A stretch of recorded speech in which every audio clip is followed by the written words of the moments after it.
America 23 வருடங்களுக்கு முன்னால் தங்களை நம்ப வைத்து கழுத்தறுத்து விட்டதாக ஸ்பெயின் அதிபர் பெட்ரோ சான்செஸ் தெரிவித்திருக்கிறார்.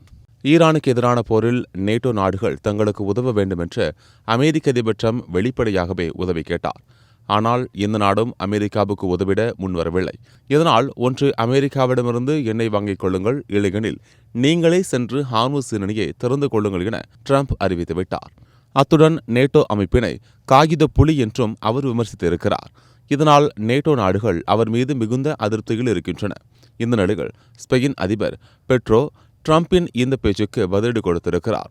இது குறித்து அவர் 23 ஆண்டுகளுக்கு முன்பு சதாம் ஹுசேனின் அணு ஆயுதங்களை அழைத்து ஜனநாயகத்தை கொண்டு வருவதாக கூறி அமெரிக்கா எங்களை ஈராக்கிற்குள் இழுத்துச் சென்றது. ஆனால் ஈராக்கில் அணு ஆயுதங்கள் எங்கும் கண்டுபிடிக்கப்படவில்லை. தற்போது ஈரானில் அணு ஆயுதங்கள் இருப்பதாக கூறி மீண்டும் எங்களை அமெரிக்கா போருக்குள் இழுக்க பார்க்கிறது.